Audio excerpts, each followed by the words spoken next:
오늘 성경 말씀은 요한복음 18장 1절로 9절 말씀입니다. 요한복음 18장 1절로 9절 신약성경 177쪽입니다. 요한복음 18장 1절로 9절 한 절씩 번갈아 읽겠습니다. 예수께서 이 말씀을 하시고 제자들과 함께 기드론 시내 건너편으로 나가시니 그곳에 동산이 있는데 제자들과 함께 들어가시니라. 그곳은 가끔 예수께서 제자들과 모이시는 곳이므로 예수를 파는 유다도 그곳을 알더라.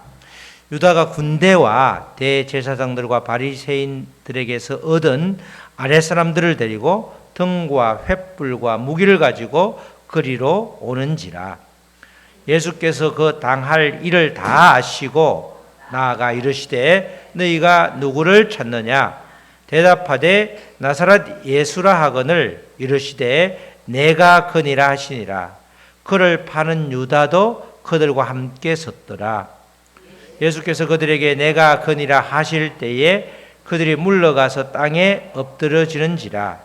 이에 다시 누구를 찾느냐고 물으시는데 그들이 말하되 나사렛 예수라 하거늘 예수께서 대답하시되 너희에게 내가 그니라 하였으니 나를 찾거든 이 사람들이 가는 길을 용납하라 하시니 다 같이 이는 아버지께서 내게 주신 자 중에서 하나도 잃지 아니하였사옵나이다 하신 말씀을 응하게 하려 함이르라. 아멘. 오늘 자발적인 순종이 축복입니다. 우리 다 같이 시작. 자발적인 순종이 축복입니다. 이런 제목으로 함께 은혜를 나누겠습니다. 요한복음 18장은 고별 설교 이후에 지금 예수님이 잡히시는 그런 순환의 시작을 보여주고 있습니다. 특별히 요한복음은 다른 복음서와 달리 예수님의 신성을 강조한다고 그랬죠. 예수님의 신성과 부합되지 않은 기사는 기록은 다른 복음서에는 기록되어 있지만 요한복음은 기록되어 있지 않습니다. 가장 대표적인 것이 땀이 핏방울이 되도록 기도하는 장면 요한복음에 나오지 않죠? 또 그리고 요한복음에 예수님의 번뇌를 상징하는 번뇌를 의미하는 아버지여 할 수만 있으면 이 잔을 내게서 옮겨달라는 지극히 인간적인 모습의 기록은 요한복음에 나오지 않습니다.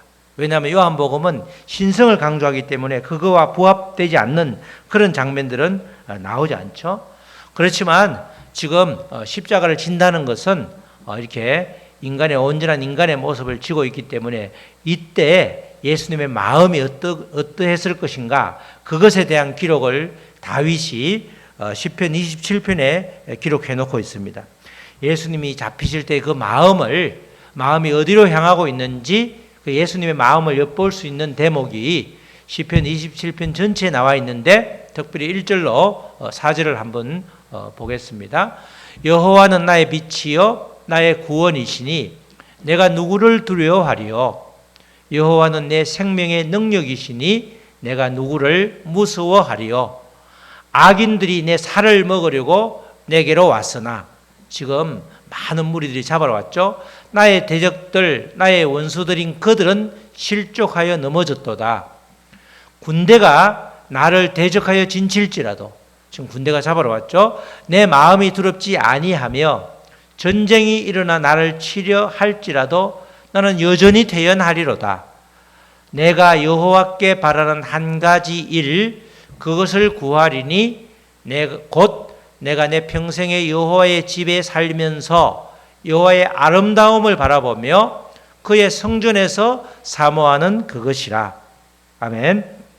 이 시편 27편은 다윗이 쓴 시지만 예수님께서 겟세마네 동산에서 기도하다가 지금 가룟 유다와 함께 온 여러 사람들에게 잡힐 때 그 마음을 고스란히 담고 있죠. 예수님의 마음이 어디로 향하는지 정확하게 보여주고 있습니다. 예수님은 하나님 아버지의 집에서 하나님과 함께 또 있는 것을 사모하면서 지금 앞으로 닥칠 하루 이틀 오늘 내일 닥칠 그 고난의 순간들 시간들을 감수하고 계신 거죠. 이 바로 요한복음 18장은 예수님의 고난을 아주 그대로 고난이 시작되는, 본격적으로 시작되는 잡히는 장면을 잘 보여주고 있죠. 우리 요한복음 18장 1절에는 예수께서 이 말씀을 하시고 제자들과 함께 기드론 시내 건너편으로 나가시니 그곳에 동산이 있는데 제자들과 함께 들어가시니라. 겟세마네 동산, 이렇게 말하지 않고 그냥 동산이라고 그러죠. 예수께서 이 말씀을 하시고 할 때 이 말씀은 고벨설교 13장부터 요한복음 17장까지 계속해서 우리가 보아왔던 그 고벨설교 말씀을 하시고 난 이후에 제자들과 함께 기드론 시내 건너편으로 나가시니, 이 기드론 시내 건너편으로 나가시죠. 이 기드론 시내는 위치가 우리가 이 사진에 나와 있는 약간 무슨 색이죠? 황토색, 저게 키드론 계곡인데 기드론 시내 또는 기드론 계곡이라고 하는 겁니다. 이 오른쪽에 제가 볼 때는 오른쪽에 그 새파랗게 녹색으로 되어 있는 게 감람산, 올리브산이죠. 올리브나무가 있는데 올리브나무가 있는 감람산이고 이렇게 여러 가지 다각형 불규칙하게 되어 있는 그 바로 옆에가 그렇게 성전산이라고 되어 있는데 바로 기드론 바로 그 맞은편 붙어 있는데 아주 지금 도움이 되어 있죠. 이게 그 다음에 사진은 보면 가운데 있는 2016년 제 사진이 아니고 그 뒤에 보면 잘 안 보이죠. 저쪽에 보면 이렇게 노랗게 성전산이 있고 그 다음에 약간 푸릇푸릇한 나무가 있는 그게 이제 기드론 계곡이에요. 그리고 제 뒤에 있는 게 전부 다 뭐죠? 무덤이에요, 무덤. 저기가 예수님이 오시면 그 성전 감람산 그 꼭대기에 예수님이 성천했다는 교회가 있는데 이쪽으로 동쪽으로 오신다고 해서 이쪽에 무덤 값이 제일 비싸다고 하더라고요. 엄청나게 비싸다고 하는데 그 뒤에 그렇게 무덤이 있고 그 다음에 그 새파란 게 기드론 계곡이고 그 다음에 그 맞은편이 이제 성전산이 되는 거죠. 이 감람산에는 이런 나무가 있죠. 이게 큰 게 이게 감람산 올리브 나무인데 이게 예수님 때 있었던 2000년 된 나무는 아니고 한 7, 800년 정도 되었다고 그러더라고요. 나무 이런 게 쭉 거기 감람산에 있는 걸 볼 수 있습니다.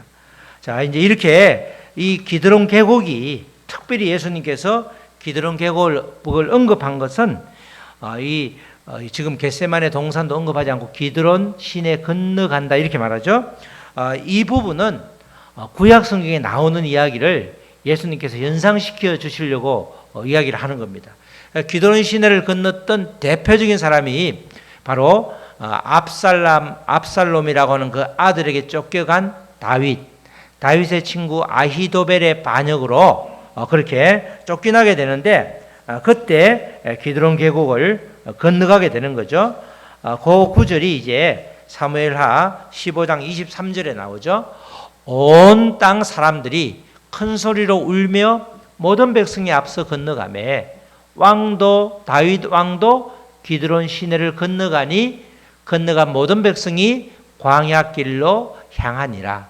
지금 다윗이 친구 아히도벨의 배신으로 지금 압살롬 편에 서게 되고 압살롬이 아버지를 죽이려고 하니까 지금 도망가는 그때 기드론 계곡을 건너가는 그런 모습이죠. 근데 이 모습은 마치 압살롬의 아히도벨의 배신으로 다윗이 도망을 갔지만 지금 이스라엘 백성들과 그리고 가룟 유다의 배신으로 지금 예수님께서도 건너가게 되는 지금 이 감람산으로 가게 되는 그런 모습을 지금 보여주면서 다윗의 이 사무엘하 15장이 예수님이 겟세마네 동산으로 가는 기드론 계곡을 건너가는 그것을 예표한다고 볼 수 있죠. 다른 점은 다윗은 지금 죽지 않기 위해서 도망을 가는 거죠. 지금 자발적으로 도망을 가는 것이 아니라 지금 죽음을 피해서 도망을 가지만 예수님께서는 스스로 기드론 시내를 건너가고 있는 자발적으로 건너가고 있는 그 점이 다른 모습이죠. 예수님께서 굳이 이렇게 겟세마네 동산으로 가신 이유는 구약 성경에 보면 레위기에 그죠? 제물은 성전 안에서 아니고 성전 바깥에 이렇게 진영 밖으로 끌고 가서 죽여서 제물을 드리는 그런 것을 볼 수 있죠. 그래서 지금 이게 바로 진영, 성전 바로 오른쪽이기 때문에 진영 바깥으로 가신다. 예수님이 제물이 됨을 예표해 주는 그런 이제 내용이 있기 때문에 겟세마네 동산으로 가고 있다. 이렇게 볼 수 있습니다. 조금 있으면 십자가 제물이 되어야 될 그런 상황이기 때문에 바로 예수님께서는 겟세마네 동산으로 지금 가고 있는 것이죠. 그런데 이 동산은 예수님께서 가끔 기도하던 곳이죠. 우리 요한복음 18장 2절에 읽었지만 그곳은 가끔 예수께서 제자들과 모이시는 곳이므로 예수를 파는 유다도 그곳을 알더라. 지금 이제 겟세마네 동산에 갈 때는 이미 유다가 이탈했죠. 예수님은 알고 계시잖아요. 유다가 지금 사람들을 끌고 와서 당신을 잡으러 올 것이다. 그러면 안 잡히려고 그러면 전혀 모르는 곳으로 가야 되는데 자주 기도하는, 가끔 기도하던 곳으로 가니 당연히 그곳에 예수님이 있다는 것을 알려주는 거죠. 이게 자발적으로 다 잡히시기도 하고 이렇게 예수님의 그런 행적을, 자발적인 모습을 볼 수가 있는 것입니다. 어찌 보면 이곳은 유다하고 관계에서도 제자들과 함께 기도하던 곳이기 때문에 유다와 예수님과의 추억, 그죠? 제자들과 예수님과의 추억이 깃든 곳입니다. 그렇지만 죄 가운데 있게 되니까 예수님과의 추억의 장소도 아무런 영향이 없는, 예수님을 파는데 방해가 되지 않는 그런 모습을 볼 수 있습니다. 정말 이것을 통해서 우리도 마찬가지죠. 우리가 주님과의 추억이 아주 중요하죠. 우리가 사람이 살다가도 보면 이 부부간에도 신혼 때는 굉장히 추억이 많죠. 연애 시들도 추억이 많은데 어느 순간 10년, 20년 지나가 보면 때로는 추억은 전혀 온데간데 없고 원수가 되어 있는 모습을 볼 수 있단 말이죠. 우리가 그러잖아요. 대부분 다 그냥 빈말이라도 아이고 우리 집에 원수가 있다고, 그죠? 자기 배우자를 그렇게 말하는 사람들이 꽤 있죠. 여러분들은 아무도 없지만 예수님과의, 우리도 마찬가지로 추억이 모든 것을 해결해 주는 게 아니라는 겁니다. 분명히 유다는 예수님과의 추억이 있었는데 그 추억의 장소로 지금 예수님을 포박하러 사람들을 끌고 오잖아요. 죄 가운데 있으면 추억이 아무런 의미가 없는 겁니다. 우리도 마찬가지로 예수님과의 추억, 말씀을 통해서 계속 추억을 몇 번 갖는 게 아니고 계속해서 추억을 쌓아야 되는 거죠. 결국은 그 중심에 주님이 나와 함께 있지 않으면 주님과의 추억도 무용지물이 되는 그런 일이 있다는 겁니다.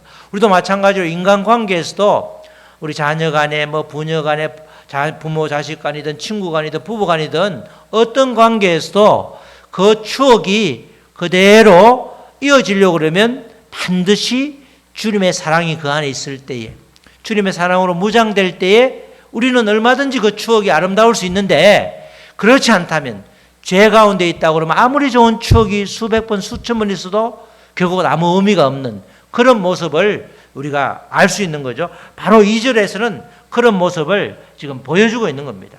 예수를 파는 유다도 그것을 알더라. 그렇게 우리의 믿음 생활을 할 때 결국은 우리는 구원받은 자로서 끊임없이 주님의 사랑을 구하면서 주님의 긍휼을 구할 때에 우리의 믿음 생활은 우리의 관계를 회복시키고 관계를 살리는 그런 믿음 생활이 된다. 그걸 우리가 알 수 있는 대목이죠. 가룟 유다는 예수님을 체포할 때 사실은 몇 사람을 끌고 온 게 아니죠. 엄청난 숫자를 끌고 왔습니다. 요한복음 18장 3절에 보면 유다가 군대와 대제사장들과 바리새인들에게서 얻은 아랫사람들을 데리고 등과 횃불과 무기를 가지고 그리로 오는지라. 인원이 몇 명 될 것 같아요? 이 로마 시대의 군대는 숫자가 수백 명 되는 거거든요. 전체로 보면 약 1000명 정도가 된다고. 그 산을 전부 다 뒤덮을 수 있을 정도로. 예수님이 밤이기 때문에 사실은 이들은 예수님이 어디로 도망갈지 모르기 때문에 전부 산을 둘러싸고도 남는 그런 사람들을 끌고 온 거예요. 엄청난 숫자를 끌고 왔죠. 정말 우리가 이렇게 엄청난 숫자를 끌고 온 것은 그 사람들이 지나가는 사람도 볼 수 있고 많은 사람들이 가고 있을 때 저 사람들 어디로 가? 이렇게 물었을 때 예수 붙잡으러 간다고 할 텐데 많은 수를 동원한 것은 예수님이 엄청난 죄인이라는 프레임을 확 씌워놓는 거예요. 그래서 나중에 죽여도 뒤탈이 없을 정도로 엄청난 극악무도한 죄를 지었기 때문에 한두 사람 보낸 게 아니고 1000명 정도로 보내서 잡아왔으니까 이 사람은 죽어도 여러분들이 다른 사람들이 흔들리지 않도록 요동치지 않도록 미리 이렇게 조치를 취하는 그런 모습이 바로 이 1000명 정도에 되는 사람을 끌고 지금 유다가 왔다는 거죠. 결국은 여기 보면 군대 대제사장들의 또 대제사장들과 바리새인들에게서 얻은 아랫 사람들, 결국은 이 세 부류의 사람들을 결국은 이 말은 온 세상 사람들이 예수님을 체포하는데 관여하고 있다. 그걸 이제 알려주는 그런 부분입니다. 예수님을 체포하기 위해서 이 엄청난 사람이 왔을 때 예수님은 이미 모든 상황을 알고 계셨죠. 우리 18장 4절로 5절에 그 말씀이 나오죠. 예수께서 그 당한 일을 다 아시고 나아가 이르되 너희는 누구를 찾느냐? 다 알면서 지금 이렇게 묻는 거죠. 그들이 대답하되 나사렛 예수라 하거늘 이르시되 내가 그니라 하시니라. 그를 파는 유다도 그들과 함께 섰더라. 이렇게 말씀하고 있죠. 예수님께서는 알면서 묻는데 그들의 대답이 아주 중요한 겁니다. 그들은 나사렛 예수라 이렇게 대답하죠. 이 말은 인간 예수를 찾고 있다는, 인간 예수, 그리스도를 찾는 게 아니고 인간 예수를 찾고 있는데 그를 파는 유다도 그들과 함께 섰더라. 이 말은 유다도 예수님을 그리스도나 메시아로 받아들이지 않았고 인간 예수로 보고 있다. 그래서 그 뒷구절에 5절에 그를 파는 유다도 그들과 함께 섰더라. 나사렛 예수, 인간 예수를 따라다닌 겁니다. 이 유다가 영적으로 눈이 열리지 않았기 때문에 돈 맡은 괴를 재정 담당을 하고 있었지만 예수님을 영적으로 그리스도라는 것을 몰랐기 때문에 인간 나사렛 예수로만 따라다녔기 때문에 결국은 그가 예수님을 팔기까지 하는 그런 모습을 보여주고 있죠. 영적인 눈이 열리지 않으면 마찬가지로 우리도 예수님을 얼마든지 유다처럼 팔 수 있는 그런 존재가 된다는 것을 늘 경계해야 되는 것이죠. 예수님은 수많은 사람들이 예수님을 체포하러 왔지만 전혀 위축되지 않는 그런 모습입니다. 당당하게 두려워하지 않는 모습을 볼 수 있죠. 6절에 예수께서 그들에게 내가 그니라 하실 때에 그들이 물러가서 땅에 엎드려지는지라. 예수님은 자발적인 순종으로 이렇게 고난을 당한다는 걸 보여주고 있죠.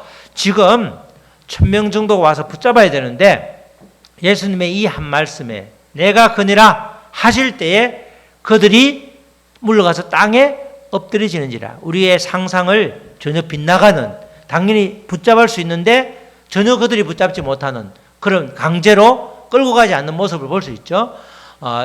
예수님의 신적인 권위를 보여주고 있는 겁니다. 요한복음이기 때문에 예수님의 신적인 권위, 예수님의 신적인 카리스마를 보여주고 있는 거죠.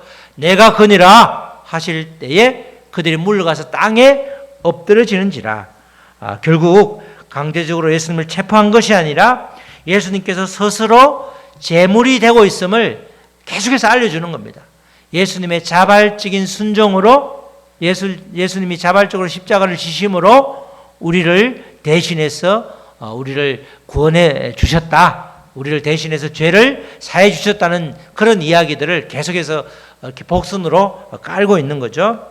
땅에 엎드려진 그 사람들이 다시 예수님께서 누구를 찾냐고 다시 한번 묻죠. 7절에 이에 다시 누구를 찾느냐고 물으시는데 그들이 말하되 나사렛 예수라 하거늘 예수께서 대답하시되 내가 그니라 하였으니 나를 찾거든 이 사람들이 가는 것을 용납하라 하시니. 지금 엎드려서 예수님의 신적인 카리스마에 의해서 탁 압도됐음에도 불구하고 여전히 대답이 바뀌지 않고 있죠. 이제 이분이 누군지 알았다 이러면 대답이 바뀔 법도 한데 나사렛 예수라 이렇게 말하는 거예요. 바뀔 조짐이 전혀 보이지 않죠. 그럴 때 예수님께서 다시 한번 내가 그라고 말씀하신 다음에 다시 카리스마를 보여주고 있죠. 지금 예수님은 사상범으로 보면 사상범의 우두머리입니다. 우두머리. 제자들이 지금 11명이 싹 다 몰려있기 때문에 도간에 든 쥐가 되는 거죠. 당연히 이들이 잡아갈 때 예수님만 잡아가는 것이 아니라 나머지 졸개들, 제자들 싹 다 잡아가야 되는 겁니다. 그런데 예수님께서 뭐라고 그러죠? 나를 찾거든 이 사람들이 가는 것은 용납하라. 이 사람들은 보내주라고 하는 거죠. 결국은 예수님께서 신적인 권위를 발휘해서 이렇게 말을 할 때에 이 사람들이 1000여 명의 사람들 중에 아무도 제자들을 붙잡아가지 않았죠. 그래서 예수님께서 이제 말씀하신 것을 그대로 붙잡아가지 않았기 때문에 9절에 고백이 나오는 거죠.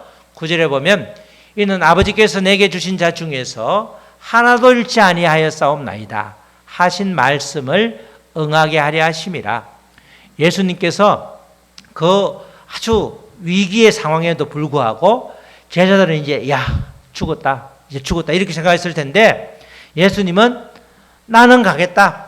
나는 자발적으로 너희들을 따라가겠지만 이들은 털 것만큼도 손대지 마라. 그랬을 때 그 말씀에 순종하는, 그 말씀을 듣는 이 무리들도 신기하죠. 그만큼 계속해서 예수님께서 신적인 카리스마가 대단할 뿐만 아니라 예수님과 함께 있으면 예수님이 나를 대신해서 돌아가시지 우리는 죽지 않음을 또 보여주고 있는 그런 대목이라고 우리가 볼 수 있습니다. 정말 예수님의 이 자발적인 순종처럼 우리도 자발적인 순종을 통해서 정말 놀라운 복을 받게 된다는 그런 이 의미를 우리에게 주고 있죠. 예수님께서 자발적인 순종을 한 가장 큰 이유는 바로 나의 죄를 대신해서 십자가의 죽음을 당하신 것이죠. 나를 대신해서, 내가 당연히 죽어야 되는데 나를 대신해서 죽음을 맞이하신 것입니다. 그렇기 때문에 우리들이 이 땅을 살아가면서 정말 이 땅 위에서 살다가 겪게 되는 어려움이 있을지라도 예수님께서 바로 나를 대신해서 자신을 내어주었음을 생각하면 우리는 당당하게 이겨낼 수 있는 것입니다. 주님께 의지할 때에 주님은 우리를 살려주시는 겁니다. 지금 굉장히 위급한 상황에서 정말 완전히 그냥 사람들이 꼼짝없이 다 잡혀갈 상황에서도 그 11명의 제자들에게는 손도 대지 말라고 말씀하심으로 자유하게 그냥 생명을 지켜주었듯이 오늘날 우리에게도 주님은 늘 그렇게 우리를 위해서 일해 주시는 거죠. 그래서 그 사랑은 정말 말로 표현할 수 없을 정도로 크기 때문에 그 사랑을 계속해서 되뇌이면서 예수님의 그 사랑을 우리의 관계의 추억 속에서 가운데 탁 이렇게 세움으로써 우리가 모든 관계가 회복이 될 수 있는 것입니다. 살다가 누적된 갈등 때문에 얼마든지 사이가 나빠질 수 있죠. 친구들도. 그래서 명절 때 사고가 많이 나잖아요. 그죠? 형제들 중에서도 큰형, 둘째형끼리 싸우기도 하고 누나하고 동생이 싸우기도 하고 뭐 여러 가지 의 때문에 서운한 것 때문에 싸우다가 결국은 큰 일이 벌어지는 걸 사회면에서 우리가 명절만 되면 보게 되잖아요. 그렇지만 우리도 마찬가지로 우리도 얼마든지 그런 위험에 노출될 수 있지만 그런 죄 가운데 노출될 수 있지만 주님의 사랑이 주님의 나를 향한 그 크신 사랑 나의 목숨을 대신해서 죽으신 그 사랑을 생각하면 우리가 그런 관계에서 오히려 상처보다는 추억을 앞세울 수 있는 거죠. 상처가 추억에 덮이면 다시 회복이 되는 겁니다. 우리가 그렇게 살아가기를 주님은 바라고 계시는 거죠. 정말 구레네 사람 시몬이라고 하는 사람이죠. 지금으로 말하면 북아프리카 리비아 정도 되는 사람 쪽인데 거기에 구레네 시몬은 예수님이 골고다 언덕을 향해서 가실 때에 그 십자가를 억지로 지었잖아요. 너 튼튼해 보니까 네가 좀 져. 도저히 안 되겠어. 빨리 가야 되는데 주저앉아서 안 되겠어. 억지로 줘도 그 뒤에 보면 우리 신약 성경에 이 구레네 시몬의 아들들이 축복받는 장면이 나오잖아요. 그러니까 비자발적으로 순종해도 축복을 주시는데 자발적으로 순종하면 주님은 기뻐하시고 우리에게 큰 복을 또 허락해 주신다는 것입니다. 우리가 맞닥뜨리게 되는 그 고난이 그 크기가 어떨지라도 나를 향한 주님의 특별한 사인임을 기억하면서 당당히 맞설 때 주님은 우리에게 승리를 허락해 주시는 것입니다. 정말 언약의 말씀을 자발적으로 순종함으로써 주님으로부터 크신 사랑과 복을 받는 우리 모두가 되기를 주님의 이름으로 축복합니다. 아멘. 우리 다 같이 말씀 붙들고 기도하시겠습니다. 성찬이기 때문에 우리 바로 기도할 때 하나님 정말 주님과의 추억이 죄 가운데 있는 유다에게는 아무런 효력이 없었습니다. 우리도 마찬가지이죠. 우리도 모든 관계 가운데 정말 특별한 추억들이 많이 있음에도 불구하고 주님의 사랑이 싹 소멸되니까 내 마음속에 주님의 사랑이 없으니까 정말 그 죄에 빠지게 되고 얼마나 아버지 우리가 미워하고 원망하는지 알 수가 없습니다. 정말 내 가운데 다시 주님의 사랑이 회복될 수 있도록 도와주시옵소서. 주님의 크신 은혜를 우리가 기억하면서 정말 말씀에 순종하는 그런 축복이 임할 수 있도록 도와주시옵소서. 우리 다 같이 기도하시겠습니다. 하나님 아버지 감사합니다. 주님 아버지 정말 이게 우리 예수님의 말씀 가운데 정말 겟세마네 동산에서 잡히기 직전의 모습을 보여주시는데 기드론 시내를 건너가셔서 그 다윗의 그런 고난처럼 그렇게 고난을 당하시고 또 이게 이렇게 잡히시길 때 가룟 유다를 앞세워 가룟 유다가 앞장서서 오는 모습을 보면서 정말 마음이 정말 쉽지 않았을 것입니다. 그러나 아버지 우리 누구나가 다 가룟 유다가 될 수 있는 것입니다. 정말 그 아름다운 추억을 뒤로하고 죄 가운데 빠지면 아무리 추억이 많아도 그 추억은 아무런 효과가 없게 됨을 우리가 가룟 유다 사건을 통해서 깨달을 수 있는 것입니다. 정말 그 주님의 사랑이 없으면 주님의 크신 은혜에 대한 감사가 없으면 우리의 모든 관계는 언제든지 깨어질 수 있는 것입니다. 정말 우리가 가지고 있는 소중한 관계들이 주의 사랑으로 회복되음으로 인해서 이제는 그 아버지 수차에 받은 그 상처보다는 누적된 상처보다는 그 추억이 더 크게 느껴져서 다시금 회복되는 귀한 역사가 있게 하여 주시옵소서. 말씀에 자발적으로 순종함을 통해서 크신 주님께서 허락하신 크신 영적 물적 복을 받을 수 있도록 우리를 아버지 깨닫게 하여 주시옵소서. 오늘도 주님의 긍휼을 구합니다. 주님 긍휼을 베풀어 주시옵소서. 감사하며 이 모든 말씀 예수님의 이름으로 기도드렸습니다. 아멘.